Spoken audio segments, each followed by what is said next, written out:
sholli ala Muhammad. Ya Rabbi sholli alaihi wasallim. Naik unta ke padang Arafah, bertemu sahabat sambil tersenyum ramah. Rasulullah teladan yang indah, tutur katanya lembut penuh berkah. Assalamualaikum warahmatullahi wabarakatuh.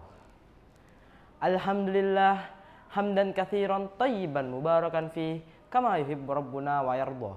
Asyhadu an la ilaha illallah wahdahu la syarikalah wa asyhadu anna Muhammadan abduhu wa rasuluh la nabiyya wa la rasulahu ba'dah. Allahumma shalli ala Muhammad wa ala ali Muhammad walhamdulillahi rabbil alamin.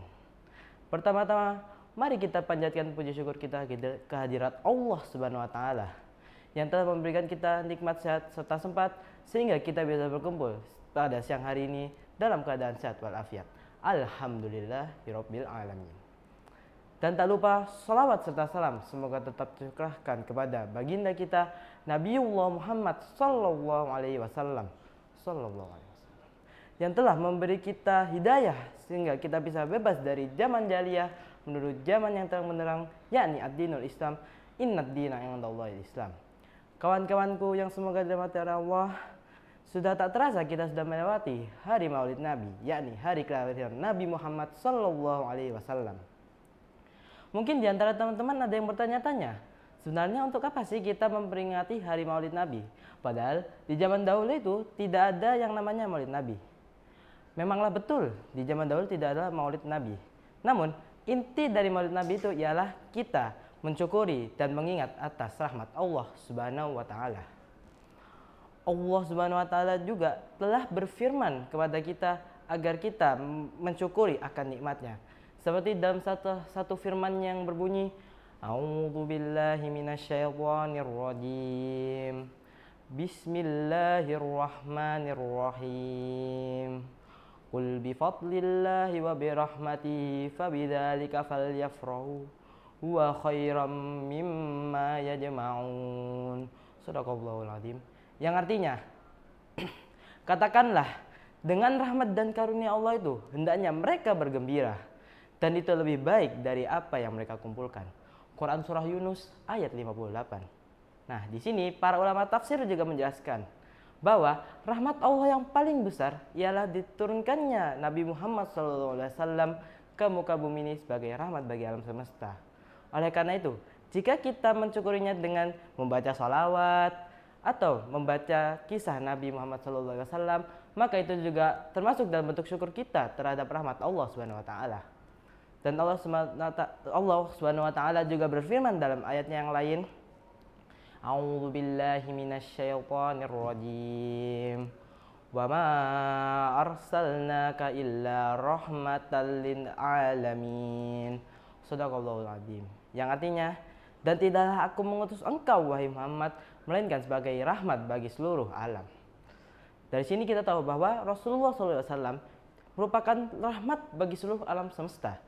Dan wujud rahmat itu tampak pada akhlak saat berbicara. Kawan-kawanku yang semoga dirahmati Allah, kita tahu bahwa Rasulullah SAW merupakan sosok yang santun dalam berbicara, juga sosok yang tidak suka berkata kasar ataupun mencela orang lain. Dalam hadis dari riwayat Tirmidzi disebutkan bahwa lam yakun Rasulullah SAW fahishan wala mutafahishan wala sahaban fil aswaqi, yang artinya bahwasanya Rasulullah SAW bukanlah orang yang suka mencela, apalagi melakukan perbuatan yang tercela, dan tidak suka berteriak-teriak di pasar. Dari hadis ini kita tahu bahwa Rasulullah SAW adalah sosok pemimpin yang dimana bisa menjaga lisannya dan juga tidaklah marah ketika dia dihujat, melainkan balasnya dengan senyuman dan doa. Karena Rasulullah SAW juga bersabda, "Man kana yu'minu billahi wal yaumil akhir falyakul khairan aw liyasmut." Dan barang siapa yang beriman kepada Allah dan hari akhir, maka hendaknya dia berbicara yang baik ataupun diam. Dari hadis ini kita tahu bahwa jika kita tidak bisa mengatakan hal-hal yang baik, maka hendaknya kita diam. Karena justru dengan berkata yang tidak baik, maka kita bisa menjerumuskan diri kita dalam dosa yang besar.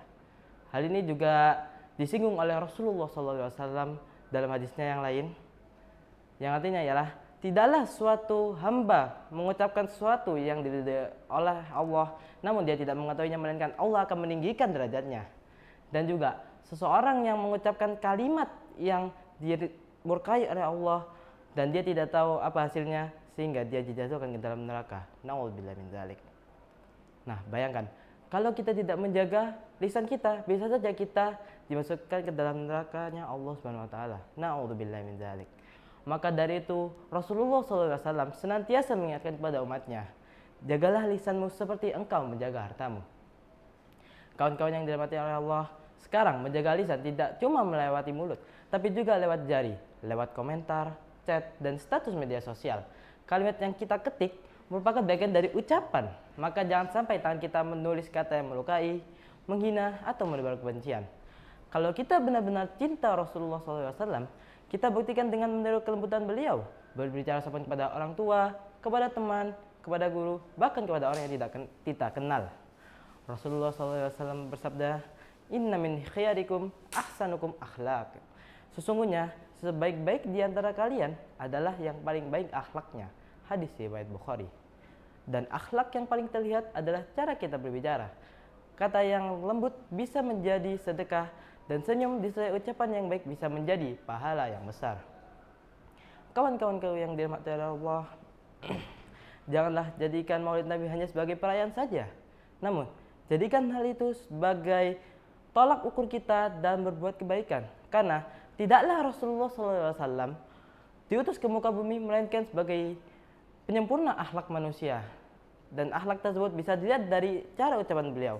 Oleh karena itu, marilah kita menjadi lebih baik setelah peringatan Maulid Nabi ini, agar kita bisa mengambil hasilnya kelak di akhirat nanti. Amin ya rabbal alamin. Mungkin cukup sekian yang dapat saya sampaikan. Mohon maaf bila ada salah kata. Nun wal qalami ma yasturun. Assalamualaikum warahmatullahi wabarakatuh.